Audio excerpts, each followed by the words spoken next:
Hello, people of the internet. I'm rotting my brain, and I am a little bit messed up right now. Went and saw a concert last night, and I am currently experiencing that weird mix of exhausted, hungover, and partially deaf that really only a concert can give you. But I still wanted to make a video talking about the patch and all kind of the recent happenings in the World of Warships community while it was still relevant. And, I actually might post this video to Reddit too. I'm kind of in the mood right now to murder my karma. But regardless, I have found myself in a Tier 5 maximum standard battle on the Fault Line map, and I'm in the US Tier 4 destroyer, the Clemson. Now, the Clemson is probably my favorite ship in World of Warships. It is just such a fun little destroyer to use in the protected matchmaking that Tier 4 provides, and I have the thing fully knitted out at this point, and so it's the perfect seal clubber. Though its only real disadvantage, which is shared with the other low-tier US and gunboat destroyers, is that the torpedoes have only a 5.5 kilometer range, and that means that no matter how low I get my detectability range, the torpedoes still can't go that far. So if I want to torpedo something, I either have to do it from smoke, from behind an island, or just while openly spotted. Now, I end up having to make a lot of use of smoke cover for torpedoes, as well as just gunfire DPS throughout the game. And speaking of gunfire and smoke, that was really the focal point of balance in the new patch that just came out. They made it to where main guns now have a bloom while in smoke.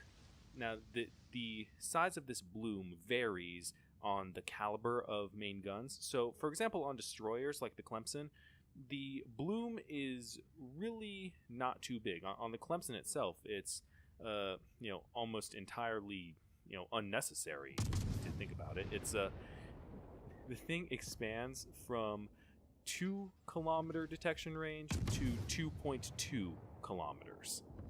That's nothing. It almost makes you wonder why they bothered. But on battleships, let's say the Yamato, the detection range on the 460 mils expands all the way out to about 19.3 kilometers, which is the base detectability range of the Izumo, to put that into perspective. And that, on the other hand, basically makes the tactic of smoking up battleships almost entirely useless for destroyers. In competitive games, that's what I want to say, competitive games like Ranked or the Kings of the Sea tournament, smoking up, larger ships was a very commonly used tactic that turned the game into almost a camp fest. But this is a very apparent example of wargaming balancing the game around what happens in competitive, not so much what happens in random. Because if I'm in a battleship and a destroyer would sail by dropping a smokescreen for me, I'm like, holy shit, teamwork. Like, how often does this happen? Not very much. And now with this change, it will be almost entirely unnecessary, not worth it. So that kind of sucks. And I'm sure the meta for battleship play will adjust.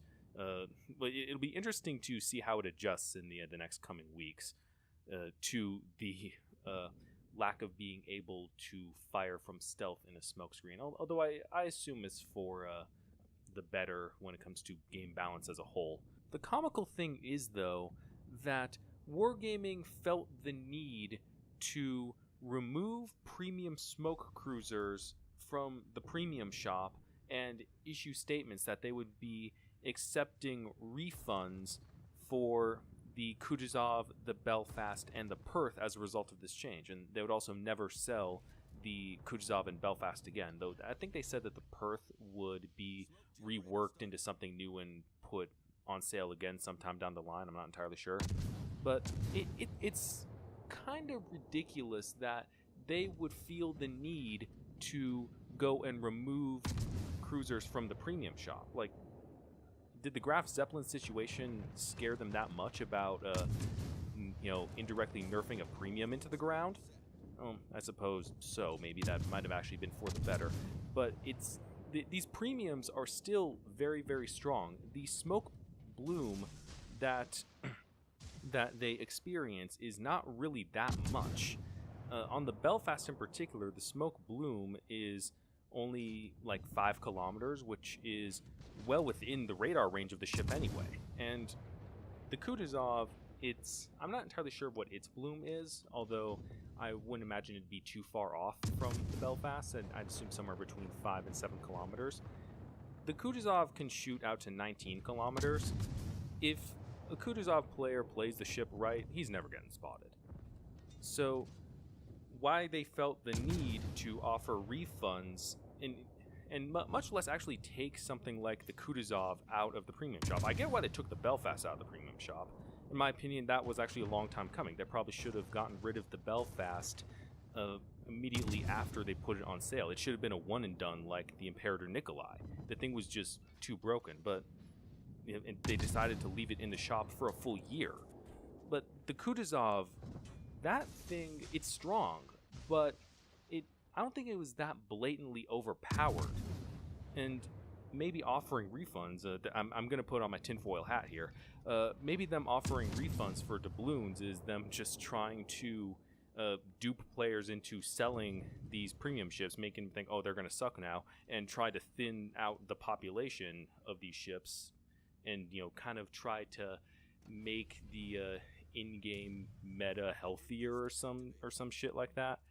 I'm not entirely sure, but it seems like that's what they're doing. That, or just they are kind of overreacting a little bit to the Graf Zeppelin situation. Although, as I mentioned earlier, like, overreaction is better than underreaction when it comes to the whole idea of the refunding unbalanced premiums and stuff like that. So, though, thankfully, the smoke change isn't going to affect destroyers too much for once. It seems on the surface to be just another destroyer nerf, but it isn't.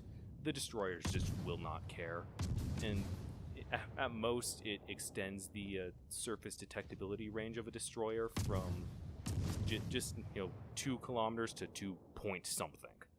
That does not matter in a actual like destroyer versus destroyer fight all that much, especially when you have ships sailing around with Hydro and the Pan-Asian line coming out soon that has radar. I mean, let's talk about that's fucking ridiculous. Why are you giving destroyers that are like tech tree line ships radar? Do they think that the deep water torpedoes justify that? I don't know, maybe they do, but we'll see what ends up happening with that. I think that there's going to be a lot of rage when those destroyers end up releasing. Though, speaking of new ships, we actually got a couple of teasers for upcoming premiums along with the patch. First off, a German Tier 6 destroyer, the T-61, which looks interesting, I suppose, but what I'm more interested in was the Italian Tier 7 light cruiser, the Duca degli Abruzzi. I don't think that's pronounced right, but I don't really care. That ship is going to be interesting in that it's almost like a combination of the Duca d'Aosta Tier 6 with a Pensacola, as in, the Pensacola's 10-gun layout, but it still retains the 152s. So that should be, a nice new high-explosive spammer at Tier 7. I don't know what the gimmick is going to be for the thing, if there will be any at all, but it should be interesting to play. I'm kind of a pasta boo, so I'm going to be looking into it no matter how good or bad it is. And, speaking of pasta boats, the Giulio Cesare is going to probably be coming out by the end of the month. And the story behind that premium is actually kind of funny. It had super tight, almost cruiser-like dispersion, but with very crap sigma. But then they nerfed the dispersion, so everybody thought it'd be crap. And then they buffed the Sigma, so we're like, okay, it's good again. So, yeah, that's going to be something I'm probably going to pick up at the end of the month. Just, again, pasta boo. But the thing that's probably the most fascinating when it comes to the new ships is the Musashi. We got a couple teaser screenshots of the Musashi, and from what I heard at least, it's going to probably be going in at tier 9, which I say, okay, cool. There have been some people freaking out about, like, how can you have a Yamato fighting tier 7s, but really it doesn't matter. In a tier 7 versus tier 9 battleship fight, a tier 9 battleship mounted with just 16-inch guns can already bow pen. So what's the point in having an 18-inch gun battleship in there instead? It's turning a tier 9 battleship up to 11, but the dial was already set at 10. It doesn't make all of that big a difference. No, in addition to the Musashi, we also got a bit of news on the USS Kidd. It is evidently going to get a heal. So, yeah, with some progress on that ship stuck in development hell. But, yeah, I don't really know what to make of that, though. The main event, however, of this update, and I'm surprised it took me this long to get to it, is, of course, the Halloween stuff. You know, they're back. The spooky boats are back. The tier 3 scenario game mode with the Wakatake, the St. Louis, and the Nassau all wearing, you know, the cool, you know, Halloween steampunk skins, escorting a, you know, spooky version of the SS Great Eastern.